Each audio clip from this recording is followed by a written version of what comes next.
So these two friends of mine are from my childhood. They represented a very dark, twisty past for me. When I was a young girl, I had a lot of struggles. Minnie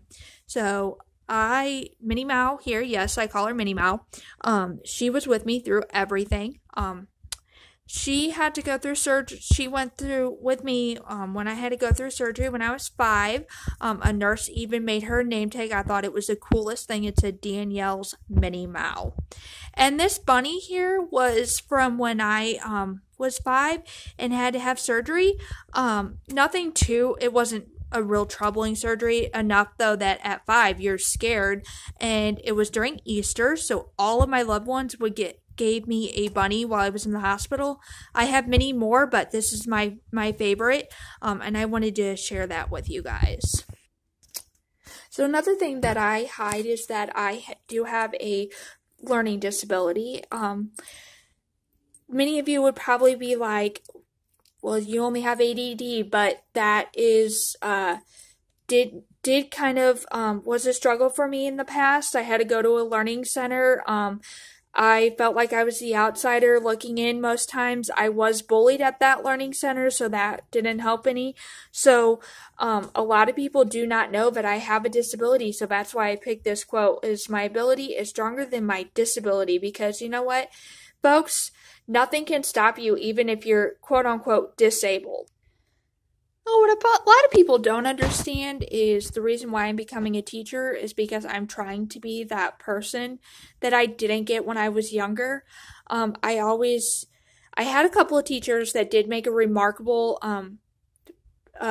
effect on my life. They did help me through a lot, but I just want to be that person that I needed when I was younger. I want to be there to encourage young children that they can succeed no matter what the burdens they live, whether it's a traumatic past, being a sexual abuse victim, or having a learning disability. One of the biggest secrets I hide and I keep in my box is, like I said, I'm a person that has been defined by past experiences, and I'm not going to lie to you folks. This was taken at my aunt's house. Right? It was probably, not a picture that I would keep hanging up because it was at a house where I was sexually abused. So I kept that in my box for a long time and no one would guess that about me. This picture is from when I was in 3rd grade. I started having a lot of problems in school. It was right after my uncle molested me.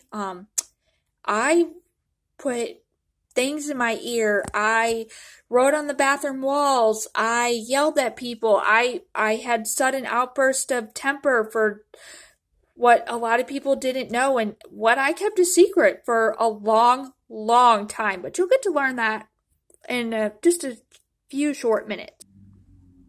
So what a lot of people don't know is just a few years ago, before I really started becoming a successful adult, suicide was forefront on my mind a lot. I was so depressed that I just wanted an escape route. What I probably should have put on the front of my box is a picture of my dog. But anyway, they are what saved me. But I just wanted to share with you guys that when the world says give up, hope whispers try one more time. I just decided, you know what? After getting a lot of help, that God needed me for something, and I am here for some purpose, and it just hope whispered one more time, Danielle, you have to just live one more day, and thank God I held on, because I'm here now to share my story with others and hope that they can overcome their past. So here's another thing that a lot of people don't know.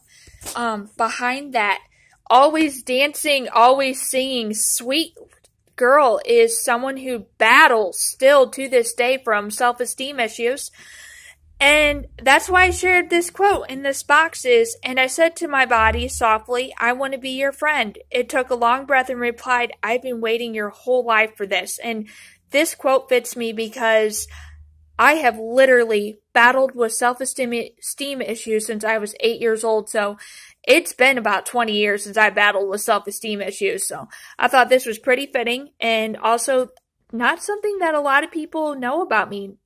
Not even my family members know that. In an effort to want to share my story with others, I have been researching and contemplating starting blogs, writing books, submitting articles to magazines about me being a survivor and overcoming my tragedy. I believe that it can help others.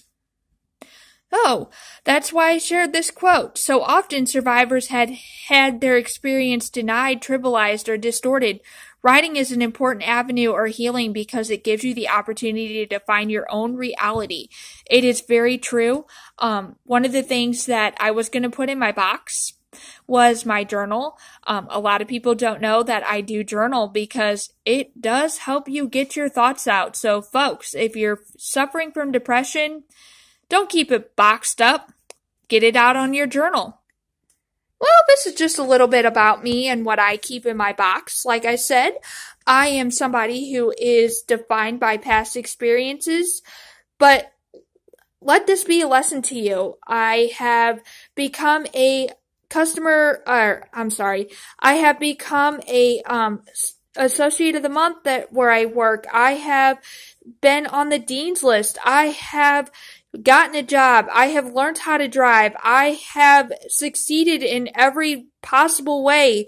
That just because what's inside your box, and if you're a person who is driven by past experiences, don't let it define who you are, because you can be successful.